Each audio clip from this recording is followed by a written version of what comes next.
Halo, apa kabar? Saatnya Anda menyimak berita Palembang bersama saya, Tia Anissa.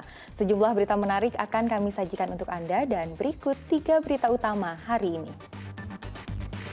Sejumlah warga melakukan aksi blokir jalan masuk hutan Kota Kayu Agung menuntut ganti rugi tanah. Majelis Ulama Indonesia Sumatera Selatan sosialisasikan fatwa aliran Kesatuan Al-Haq merupakan aliran berfaham sesat. Harga cabai dan bawang di pasar tradisional Kota Palembang berangsur-angsur mengalami penurunan.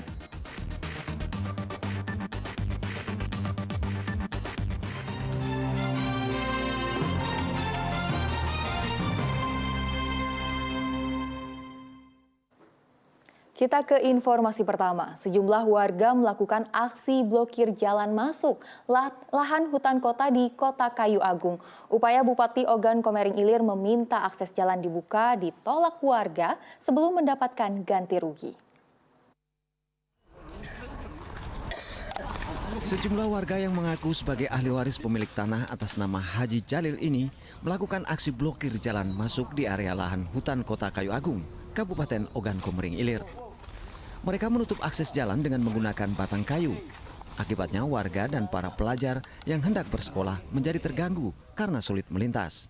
Upaya Bupati Ogan Komering Ilir Iskandar yang datang ke lokasi untuk meminta akses jalan dibuka tidak membuahkan hasil. Warga menolak permintaan Bupati sebelum mendapatkan ganti rugi dari pemerintah Kabupaten Ogan Komering Ilir. Warga mengklaim lahan seluas 7 hektar ini adalah milik keluarga mereka yang sah karena memiliki dokumen resmi. Pemkab Oki sampai saat ini sekarang tidak bisa menunjukkan kepemilikan mereka. Benar. Di aset pun tidak terdaftar. Benar. Jadi jelas pemerintah Oki merampas hak kami. Benar. Kami selaku masyarakat kecil, warga negara Indonesia meminta kepada Bapak Presiden Jokowi untuk membantu menyelesaikan masalah ini seadil-adilnya.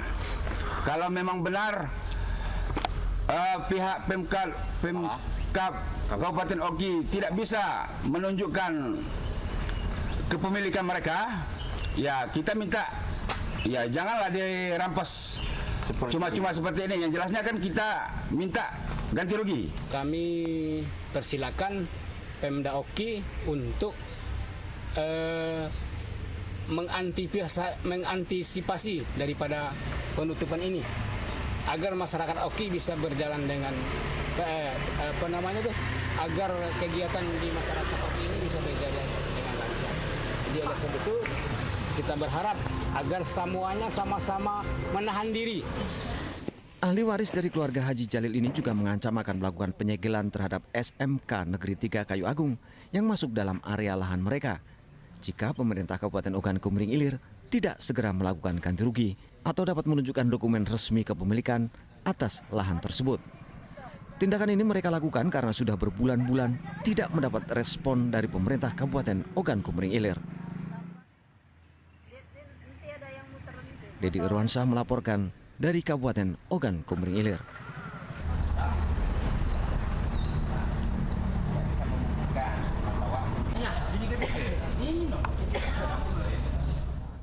Sesosok jenazah pria ditemukan warga mengapung di perairan Sungai Musi, Palembang, Senin pagi. Polisi belum dapat memastikan apakah korban tindak kejahatan atau bukan. Penemuan jenazah berjenis kelamin laki-laki di perairan Sungai Musi di kawasan Sekanak, Palembang ini menggemparkan warga pada Senin pagi. Korban terlihat hanya mengenakan baju kaos berwarna biru tanpa celana, ditemukan tersangkut tanaman eceng gondok. Saat diperiksa, petugas tidak menemukan selembar identitas apapun di tubuh korban. Jenazah ini pertama kali ditemukan warga sekitar yang hendak mandi di sungai. Saksi lalu melaporkan penemuannya ke pos polisi terdekat. Diduga korban bukan penduduk sekitar karena tidak satupun warga yang mengenalnya. Setahu saya sekitar jam 6. Jam 6 ya? Jam 6 pagi. Dengan posisi sudah seperti itu Pak ya? Sudah posisi tengkurap ya sudah. Itu mayatnya diketahui laki-laki atau perempuan Pak? Itu laki-laki. Laki-laki. Dari yang kita lihat, kita kenal nggak Pak? Atau warga sini atau bukan Pak? Itu identitasnya itu belum bisa dikenalin. Belum bisa dikenalin ya? Polisi belum dapat memastikan apakah pria malang tersebut merupakan korban kejahatan atau tewas karena tenggelam. Guna kepentingan penyidikan, jenazah temuan tersebut dibawa polisi ke kamar jenazah Rumah Sakit Bayangkara M. Hasan, Palembang untuk dilakukan otopsi. Dedi Irawansyah melaporkan dari Kota Palembang. Pelaku pembunuhan sadis terhadap Kepala Desa Kuala 12 ditangkap tim gabungan Polres Ogan Komering Ilir dan Polsek Tulung Selapan. Pelaku menghabisi nyawa sang kepala desa karena dendam.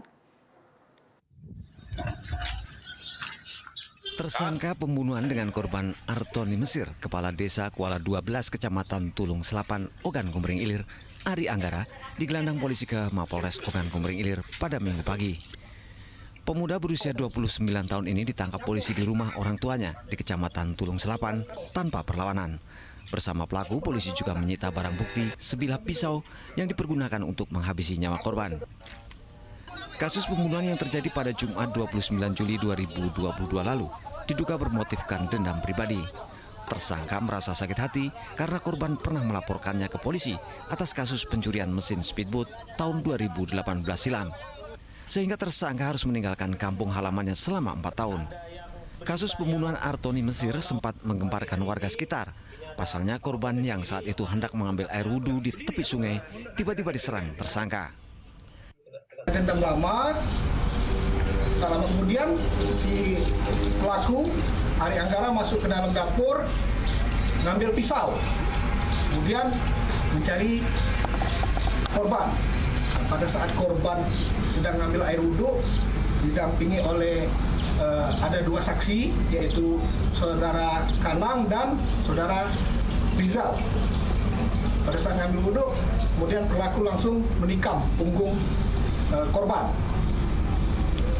Kemudian berapa kali korban ditusuk oleh pelaku, hingga akhirnya korban jatuh ke sungai. Sedangkan 2 orang yang ada pada saat ngambil wudhu melihat korban ditikam langsung lari. Untuk korban sendiri berapa orang? 1 orang Pak. Itu Pak Saudara Artoni selaku Kades Kuala 12.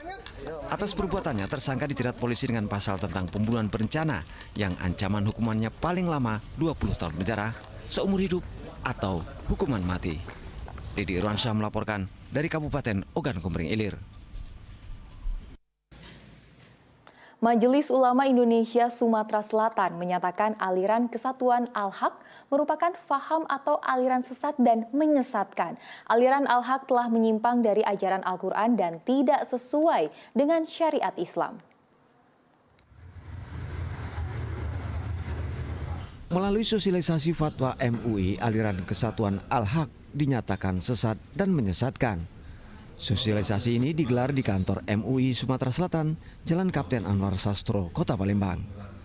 Hadir dalam pertemuan ini perwakilan dari sejumlah instansi pemerintahan di Kota Palembang, seperti Polda Sumatera Selatan, Kodam 2 Sriwijaya, Pinda Sumatera Selatan, Kejati Sumatera Selatan, Kesbangpol Sumatera Selatan, dan Dignas Sumatera Selatan. Aliran Al-Haq dinyatakan sesat dan menyesatkan karena telah menyimpang dari ajaran Al-Quran dan tidak sesuai syariat Islam. Bahkan aliran ini menuntut pengikutnya untuk memutus hubungan dengan keluarga masing-masing yang tidak satu aliran. Selain itu, tujuan utama aliran ini adalah mengumpulkan dana yang akan disalurkan ke organisasi terlarang Negara Islam Indonesia atau NII. Jamaah aliran Al-Haq ini adalah merupakan jamaah yang mengaku jihad fi sabilillah, namun amaliyahnya tidak mengindahkan perintah dari adanya syariat agama Islam itu sendiri, dan pergerakannya banyak yang menyimpang serta banyak yang menolak dengan adanya kebenaran Islam atau kebenaran dari syariat agama Islam. Hari Rabu nanti rapat Pakem. Kebetulan Kejaksaan Tinggi sebagai ketua Pakem, pengawasan aliran kepercayaan masyarakat di provinsi. Salah satu poin nanti kita bahas dalam kegiatan rapat Pakem tersebut, salah satunya apa yang disampaikan oleh Fatwa MUI hari ini tentang aliran hak. Mudah-mudahan menjadi masukan bagi kita dan nanti kita akan teruskan ke pusat. Sejauh ini sudah ada 4 orang pengikut aliran Kesatuan Al-Haq di Kota Palembang yang ditemui MUI Sumatera Selatan dan telah meninggalkan ajaran tersebut. Meski demikian, diperkirakan masih ada warga yang mengikuti aliran sesat ini. Namun masyarakat dihimbau untuk tetap tenang dan tidak melakukan tindakan anarkis. Masyarakat diminta tetap mengedepankan hukum dan undang-undang yang berlaku. Dede Irwansyah melaporkan dari Kota Palembang.